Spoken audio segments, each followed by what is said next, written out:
You are the master of every situation. The taxes? They're due in 2 weeks, and we don't have any of it.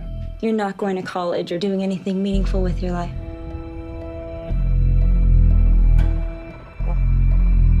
Is there anything I can do to help?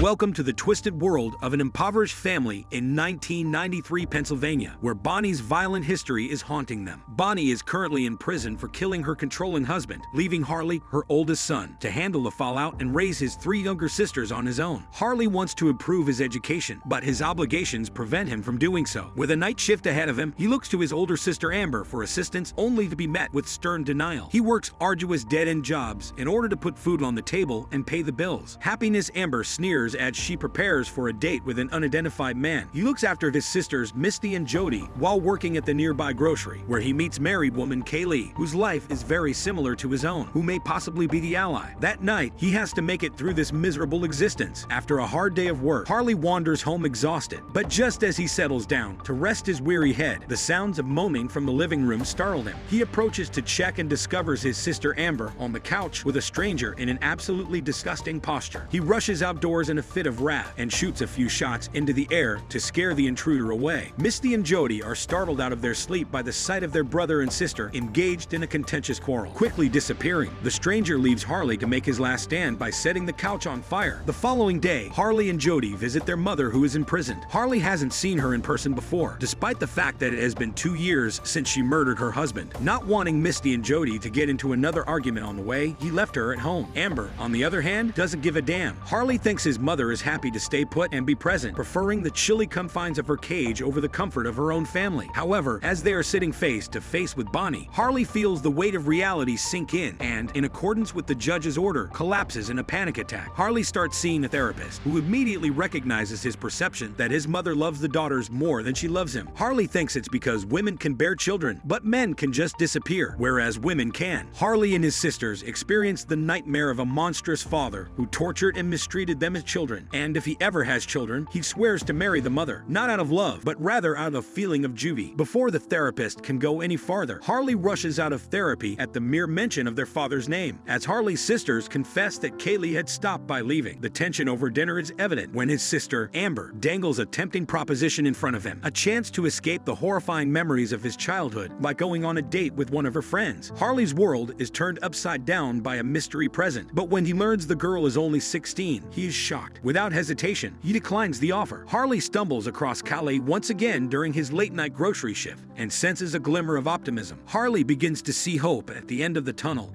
as the two develop a bond around their shared passion of painting. But just as he begins to feel that he has connected, Uncle Mike, a living reminder of the family that pursues them, appears. Only Mike still shows concern for Harley and his sisters. Other fathers have severed contact with them because they cannot bear to be associated with the family. Harley stumbles to Kaylee's door in the dead of night, choking from a panic attack. Kaylee pursues him as he disappears into the forest's darkness. She tries to calm him down, but he rips off his clothing and starts to romance her in the woods. Harley awakens the following morning. "I woke up to find Kaylee gone." She confronts him at work and apologizes for having seen him. In spite of her assurances that what happened in the woods should never happen again, Kaylee extends an invitation to Harley to stay at her empty house while her husband is gone. She is married, I see. After his shift, Harley goes to Kaylee's house, where she submits to him and is ready to do whatever it take away his physical and emotional suffering. When Harley gets home, he finds that his sister Misty has gathered money from their mother's secret stash, exactly $1,000. Amber intervenes, slaps Misty, then takes the money for herself when he approaches her politely asking for it. Hurt insists that she get a driver's license, but Harley Weiss, who has traveled the world's oceans, knows better. Taxes. First and foremost are the house's taxes. When Amber's wrath reaches a boiling point, she curses Harley mercilessly in a dejected manner. Harley seeks protection from Kaylee or Islam. The two maintain their relationship. No matter where they are always seeking comfort in each other's arms and finding calm in their private clinches. The memories of years of abuse and suffering come crashing down as Harley sits in the therapist's office, and the therapist warily continues, sensing their s'mores to narrative. Did Misty's father ever assault her sexually? The therapist said. The therapist's anxiety is confirmed by Harley's nod. What about Amber, though? In an effort to comprehend the bizarre dynamics of this fractured family, the therapist asks. Darkened, Harley sighs as he shifts comfortably in his seat. I've never had a better relationship with Amber. Our father never touched her in any way. He exhibits a perverse sense of gratitude for sparing her from the cruelty that he and Miss Champagne is bursting as Harley runs out of the therapist's office. Amber is packing her things and getting ready to depart with her new boyfriend when he arrives home. When they discover her lives, Harley confronts Jody about Amber, and she refuses to stay despite his efforts to persuade her otherwise. As a result, Harley's world is going to be flipped upside down. Joby reveals a bombshell as Amber abruptly departs in a tone that is dead serious. A fight between Amber and Missy was overheard regarding Harley. From here, it's just going to get worse. Then Jody admits to paying for Misty's blood-stained shirt, the same one she was wearing the day their father was killed. Harley Misty came to the realization that fateful day while she was with her mother and father, and it's feasible if the rumors about their father's abuse are accurate. To defend herself and escape being caught, she pulled the trigger. Bonnie, their beloved mother, must have taken the blame and been sentenced in her place. The following day, Harley visits his beloved elderly mother. He divulges every Gly specific from the last few days. He demands to know why she has continued to travel Missy's route for so long. But of course, she isn't really madly in love with her cell. It turns out that Misty did not shoot my dear old dad. Not at all, because she was envious. Missy had her eyes fixed on dear old mum. As you can see, Misty loved her father. She believed that her father's mistreatment of her was merely a perverted manifestation of his love for her.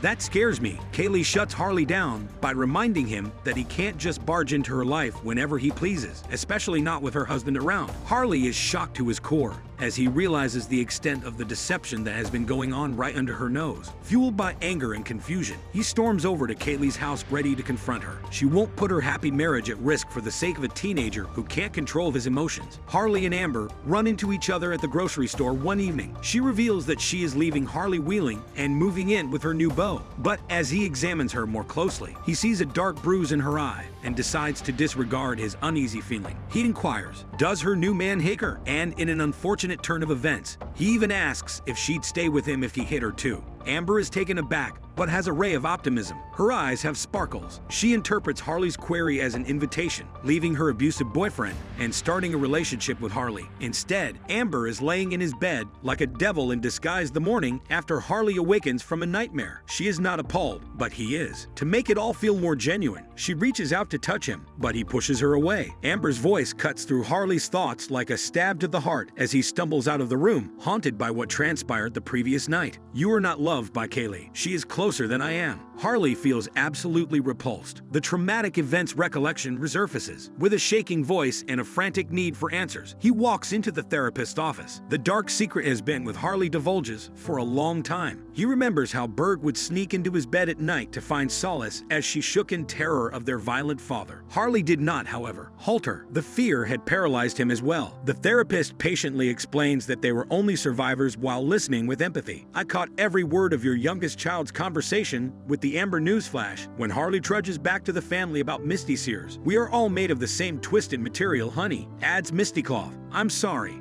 Dad never truly loved me, not the way he cherished Mom. If I gave him what I wanted, I believed he would stop striking me. Stupid me. The reunion then takes a sinister turn as Harley goes to the woods to meet Kaylee. Harley discovers Kaylee's lifeless body with a gunshot wound to the chest. No one else but his beloved sister Amber, who was plagued by resentment and regarded Kaylee as a threat to her twisted connection with Harley, is to blame. Like always, she desired to have them all to herself, frantically making an effort to defend the only person he has ever truly cared about. Harley enters the police station and admits to killing Kaylee. The interrogator stumbled through his admission, but Harley persisted. In spite of the interrogator's disbelief, Harley insists that he did it. Please present me. In the beginning, Harley was reluctant to carry his sister's burdens. For the sake of their tale, he pointed fingers at his parents. But as the family's evil history came to light, Harley understood the seriousness of the situation and took on his role as a protector. If it meant protecting his sister, he was ready to give his life. Thus, this was the underlying tale. Judy, Mizzy, and Amber were taken in by Uncle Mike N., who served as their legal guardian. See you at the following hunt.